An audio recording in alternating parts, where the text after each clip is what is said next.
It's hotter than hell out here this morning. We are in the historic district of Bridgewater in Pennsylvania. And you guys probably can't see it, but that building right there in the middle over there is a very old historic building. It was built in the 1800s. And it's got new windows up on the top, new windows on the bottom, but in the middle, the two windows are shit. And the whole building is dilapidated. I guess somebody's in the process of restoring that, and I certainly hope that's the case. Despite that, there's all this modern architecture in the historic district of Bridgewater. If you ever come to Beaver County, come to this little quaint town. Trust me, you'll love it. So, today's topic is about a person that I knew, that I had spent many nights with in the Smithfield Street shelter in Pittsburgh. And for the intents and purposes of this video, we're just going to call him Mike. And if you followed my Homeless in Pittsburgh series now for quite some time, you understand why I use fictitious names. That aside, so I'm going to reiterate a few things here first before I get to talking about Mike. The way the Smithfield Street shelter was structured in Pittsburgh was, it was at the church, just a few doors down from the library on Smithfield Street, and it was in the basement. Now that basement was it was a shelter. I'm sorry, I may be talking a little bit closer to the microphone because it's starting to get breezy out here, and I know that that's annoying when the microphone picks that up, and I do apologize for that. The way it was you went downstairs, you got checked in because it was run by the people of Mercy Hospital in Pittsburgh. That's kind of ironic because Mercy Hospital is a Catholic hospital in Pittsburgh, but the church where they administered all these homeless services was a Protestant church. So they must have had negotiations. But as to my understanding, the church let Mercy Hospital use this space in their basement for free to shelter homeless folks like myself. And that was, obviously that was a very nice gesture. So it was a big gym. There was basketball hoops on both ends, and it could probably sleep well over 100 people when you laid on a mat. There was no pillows. There were bed bugs. And there was stench. There was filth. There was piss. There was excrement. There was vomit. The first time you enter a homeless shelter, that's usually what you smell, what I just told you. And I did. And homeless shelters are segregated, and I don't mean by necessarily race. It's the way it worked in Smithfield was junkies were on this side, alcoholics were on this side, bums were on this side, and unfortunate souls were on this side. And through all that, without trying to get into, because I could make 10 million videos about it, but through all that, there was intermingling. So it wasn't necessarily racism. It was just a difference of who you were as a person and what you were going through at that particular time in your life. Not everybody in the shelters is a drug addict and alcoholic or mentally ill, which brings me to the story here. So my friend Mike was mentally ill. Mike was a guy that I'd met in the shelter in my first few weeks in there. I had already established a friendship with, the buddies that I hung out with, and we protected each other and hung out with each other during the day and slept next to each other at night on those terrible mats in Smithfield Street. And I took notice. When I used to come into the shelter, one of the things that I used to do to wind down was just sit there. Well, you would go in, get checked in, go downstairs, go up to the other staff there, which was a Pittsburgh police officer or any kind of police officer that was scheduled that night to be there in Smithfield. We had an armed police officer at night, but it didn't make too much of a difference because, well, I mean it did, but there was fights galore all the time.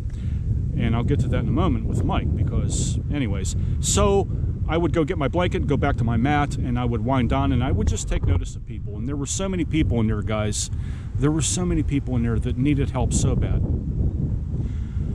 Let's start with people who were drug addicts. They would just sit there and shake and go through withdrawals. Several people throughout the course of my stay in Smithfield died. And I saw them kind of die. The alcoholics would urinate all over themselves in their mat. And you could smell the urine throughout the shelter. It was terrible. And then the floors were always filthy because they fed us in Smithfield, and they fed us very well, actually. And contrary to what you have read in the newspapers, trust me, and I've been through this before, I don't want to get off track here, but believe me, homeless people eat well. There's no reason for a homeless person to look in garbage cans for food. That's bullshit. Anyways, so everybody was in like kind of their own class, and you know, as you stayed there night after night and you did your observations and you saw people, how they reacted and what they did, then you knew who you could speak to and who you could not. So there was this young kid, Mike, and he used to sleep in the corner, in the far corner of the gymnasium, and he would start having conversations with the wall. And I brought this to the attention of my friends, and I said, hey man, I said, look at this dude over here. I was like, you know what, he's talking to the wall.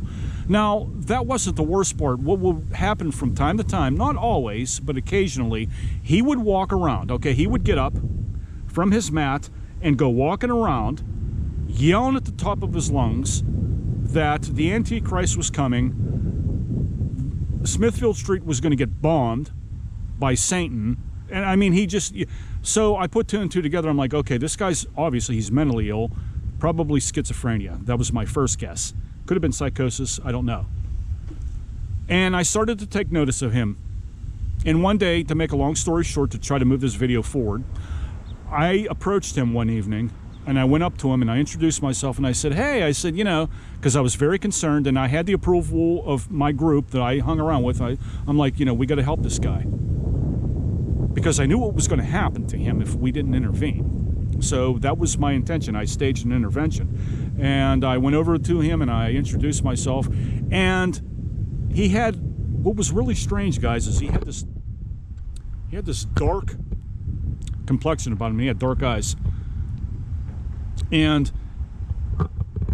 I started to talk to him and converse with him, and I told him, I said, I want to get you some help, and you know, I said, you want to hang out with us? And because I felt bad for him. I felt like something was going to happen to him. And at times he was coherent, and he'd say, no, Mark, I'm okay. And then one evening he came to my mat over there, and he said, Mark, he said, you got to get me to the library. He said, please get me to the library. He kept going on, get me to the library, get me to the library. And the library, of course, was only... This guy's trying to butt into my video. It pisses me off every freaking time I make a video. Anyway, so I said, Mike, I said, the library is only right up the street here. I said, in the morning, when we get out here, I said, I'll show you where it's at. So one thing led into another. He started to walk around. He started to bother people. He would go up to people and approach them and shout at them, yell obscenities, yell all kinds of crap, yell all kinds of prophets of doom, if you will. I mean, he made the prophet of Isaiah look like, you know, he was somebody who was, you know, like, he had charisma. He was very theatrical. But I also knew that he had, you know, a huge mental illness, and I wanted to get him help. So I went to the staff, and I said, hey, look, I said, you see that guy over there? I said, he's coming here all the time, and he sits in a corner, he talks to the wall, then he walks around and he starts harassing other people. And I said, you know, I think this is a very big problem. I said, I think something's going to happen to him. And they're like, yeah, we know all about him. And I'm like, well, these were the people from Mercy Hospital. And I said, well, then, you know, I said, can we do something for him? And they're like, good luck trying. And I said, well, what do you mean by that? And they said, well, we've tried to get him help. We've tried to get him to come to the hospital and to get evaluated, and he won't do it. There was clearly something wrong with Mike. Mike was at times very coherent, and he could have dismal conversations with you, but you could see in his eyes he just wasn't there. He wasn't connected. You know what I mean, guys? He was just totally disconnected from reality. He would phase in and out, and when he did phase in and out, it was weak. You understand what I'm saying? So I'm like, okay, I understand. And then I tried to make an approach, and so did my friends, and we tried to say, hey, look, why don't you come to Mercy Hospital with us? We'll see what we can do. Get you some help. He never smelled like booze, but he always seemed like he was on something. It could have been antipsychotic medications. I doubt that, because my experience with people who are mentally ill and my background, because I used to help people and not treat people, but assist people with mental illness, I know what to look for, and he didn't have those signs. Okay, he just didn't have that. It didn't appear to me he was on any kind of medication, which he should have been, which is why my objective was congruent with everything that was going on in there, because I said something's going to happen to him. Okay, so lo and behold, here's what went down. One night,